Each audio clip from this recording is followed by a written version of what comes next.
Le théâtre, c'est une découverte que j'ai faite et qui me chatouillait depuis quelque temps.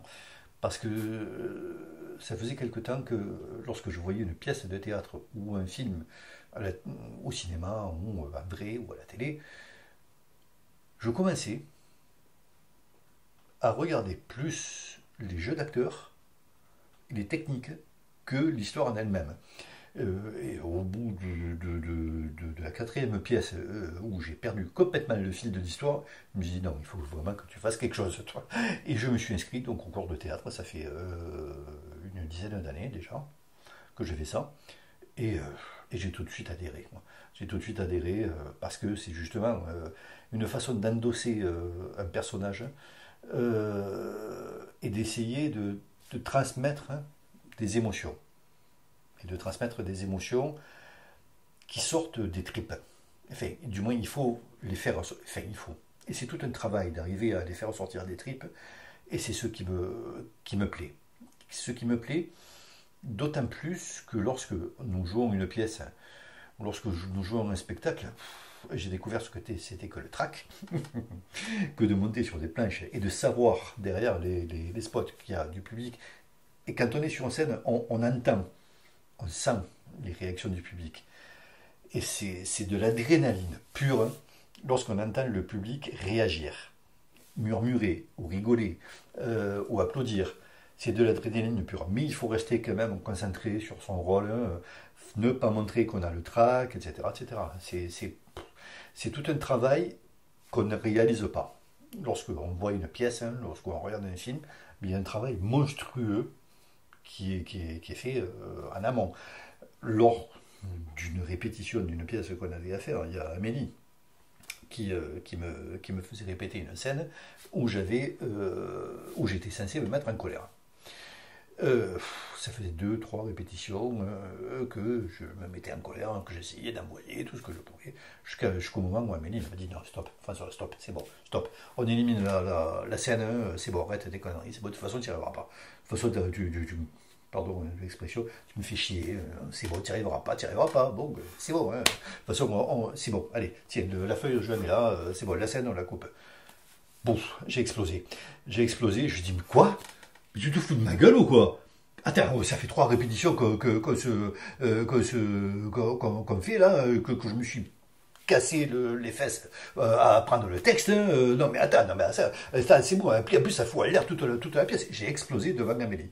Amélie m'a regardé avec un sourire jusque-là. Elle me dit, ben voilà, maintenant tu vas reprendre le texte et tu vas rejouer le texte. Maintenant tu es en colère. Tu me fais chier.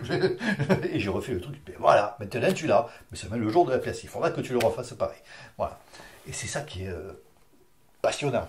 Voilà, je me suis dit, mais tu es un foiré, quoi. J'ai dit, ben oui, mais je suis prof. Elle m'a dit, voilà. Ouais, c'est ça qui est, c'est passionnant, ça. Je me régale. Le théâtre révèle peut-être ma vraie nature. Ma vraie nature de différents personnages à endosser. Et pas seulement un personnage forcé par un métier, par une charge, pour reprendre le terme de tout à l'heure, qui impose effectivement des contraintes morales, nous dirons. C'est vrai que je ne vais pas arriver mort de rire chez quelqu'un en lui disant qu'il lui doit 10 000 euros. Voilà. Bon. Par contre, au théâtre, si le personnage s'y prête, oui, là oui, tu peux laisser le libre cours, effectivement, à ce que tu es réellement. Et c'est ce qu'Améline, justement, nous apprend. À endosser des personnages en fonction de ce que nous sommes. Le métier, lui, par contre, la charge impose le contraire même de l'exubérance. Voilà.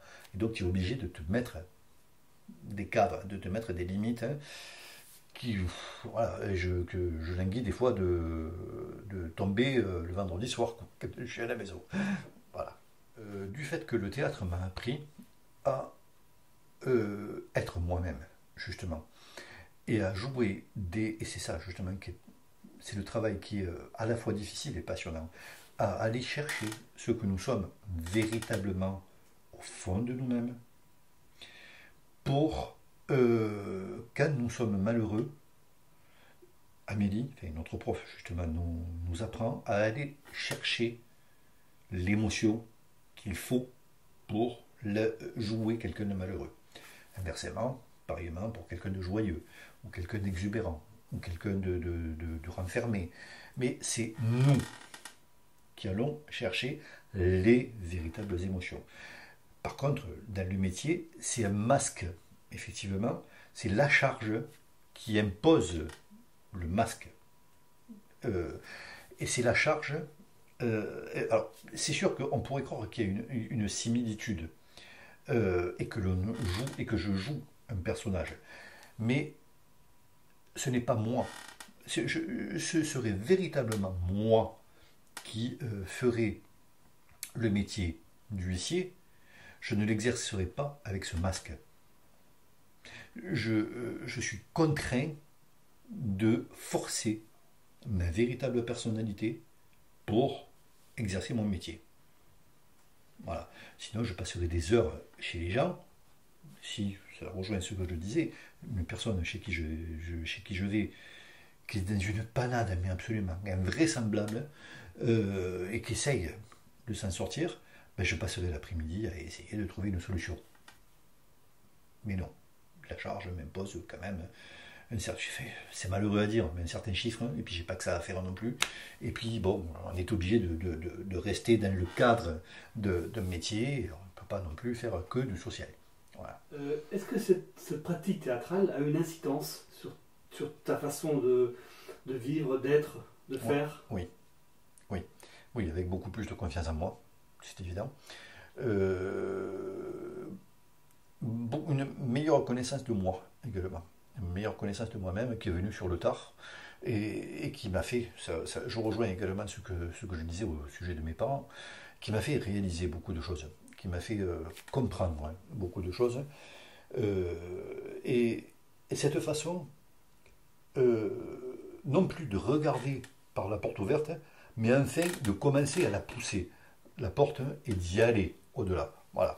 Et je reprends le même exemple que je t'ai cité tout à l'heure. Avant de faire du théâtre, j'aurais été incapable de parler devant une caméra.